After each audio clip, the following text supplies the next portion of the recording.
Mesdames et messieurs, bonjour. C'est parti pour le tour des kiosques sénégalais de ce vendredi 6 septembre 2019. Un tour des kiosques que l'on démarre avec Rewmi Quotidien qui parle politique ce matin et s'intéresse à cette polémique entre Issa Sall et les autres. Ce quotidien du groupe Promo Consulting nous apprend que cette polémique flambe entre les membres du PUR et l'ancien secrétaire général du parti, le professeur Issa Sall, directeur de l'Université du Sahel. Un PUR qui se salit selon Hassan Samb lorsqu'il voit Cheikh Ahmed Tidiane Loum, un des membres du nouveau directoire du parti, annoncer qu'Issa Sall n'est même pas professeur, comme il le réclame. Et pourtant, ce qui se passe, c'est que sa destitution de la tête du parti était prévisible, car il est clair que depuis la préparation de la présidentielle de mars 2019, des événements sont survenus, perturbant gravement les relations entre le marabout Serigne Moustapha Sy des Moustarchidine et le professeur. Et fondamentalement, lit-on toujours dans les colonnes de Rewmi, il s'agit de divergence de vision et donc d'orientation à donner à la formation politique. Aujourd'hui, selon Hassan Samb, le divorce est consommé. Et ce qui dérange toujours, c'est l'adoption par certains hauts cadres du parti de ce qui apparaît aux antipodes de ce que le PUR a toujours prôné, c'est-à-dire la défense des valeurs. Rewmi Quotidien qui parle toujours de politique donne la parole ce matin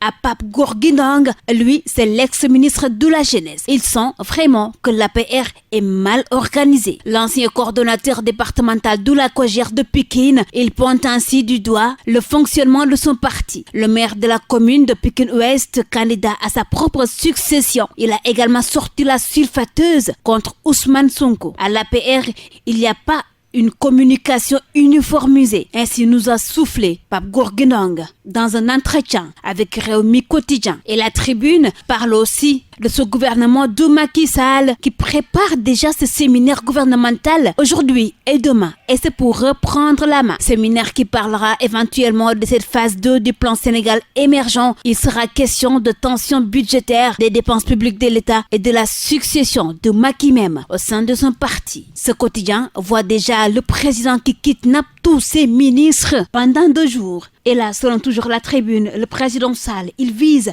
plusieurs objectifs. Et pendant ce temps, Sud Quotidien nous apprend de son côté que c'est la fin de l'idylle entre l'État du Sénégal et les établissements privés d'enseignement supérieur. Le gouvernement a ainsi décidé jeudi de ne plus orienter les nouveaux bacheliers dans ces établissements privés d'enseignement supérieur. Ainsi, les 52 000 inscrits au titre de l'année académique 2019-2020 seront tous accueillis dans les universités publiques, selon Sud Quotidien.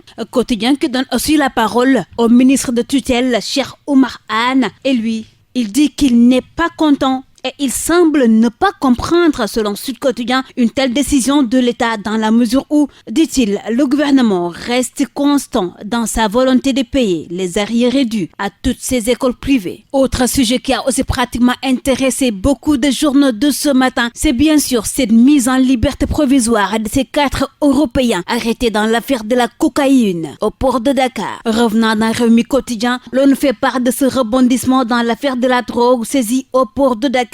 Et là, l'on nous signale que les ressortissants étrangers jusque-là arrêtés et mis sous mandat de dépôt, ils ont bénéficié tous ce jeudi d'une liberté provisoire. Et l'Observateur nous donne ce matin ces arguments qui ont convaincu le doyen des juges et le procureur d'accorder cette liberté provisoire à ces 2 Allemands et à ces 2 Italiens. Ce quotidien nous présente par ailleurs ce film de la longue traque qui a mis fin à cette autre longue traque du transitaire Mado Fall. Et là, ce quotidien, toujours dans cette affaire de drogue, nous apprend que ces couples allemands et italiens, ils étaient placés sous contrôle judiciaire, mais malheureusement pour eux, ces couples ne pourraient pas rentrer chez eux parce que placés sous contrôle judiciaire. Donc, ils restent à la disposition de la justice. Mais Libération, de son côté, nous apprend que le parquet a bel et bien béni leur nouvelle demande de liberté provisoire avant même que le doyen des juges ne signe une ordonnance dans ce sens. Et il y aurait un plan Art Dakar avec Lucowar qui est un segment du vaste plan conçu pour rendre le sommeil aux populations. C'est Source A qui nous le révèle ce matin. Ce quotidien qui parle de sécurité avec ce plan de feu de la Direction générale de la police nationale de Ouz pour venir à bout de l'insécurité qui sévit dans le le pays. Opération Restore Hope, ainsi titre Source A, qui nous signale par ailleurs que le ministre Aly Ngouille Ndiaye, il a dopé lui ses hommes en leur promettant les moyens les plus imaginables, rien que pour rendre le sommeil à tous les Sénégalais. Désormais, l'administration policière portera systématiquement plainte en cas d'agression d'un flic et les policiers seront invités à en faire de même, selon toujours ce quotidien. Et en parlant d'insécurité, Enquête Quotidien revient sur le meurtrier de Lalla Camara et nous apprend qu'il est condamné, lui, à la perpétuité. Moustapha Dia, il a écopé de la perpétuité et il ne pourra bénéficier d'une commutation de peine que d'ici 23 ans et 187 jours. Et nous bouclons ce tour des kiosques sénégalais avec Stade Quotidien,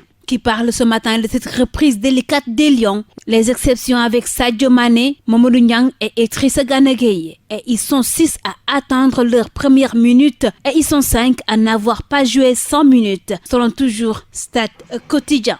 Et c'est sur cette note de sport, mesdames et messieurs, que nous bouclons ce tour des kiosques sénégalais de ce vendredi. Merci à vous de l'avoir suivi et très bonne lecture à tous.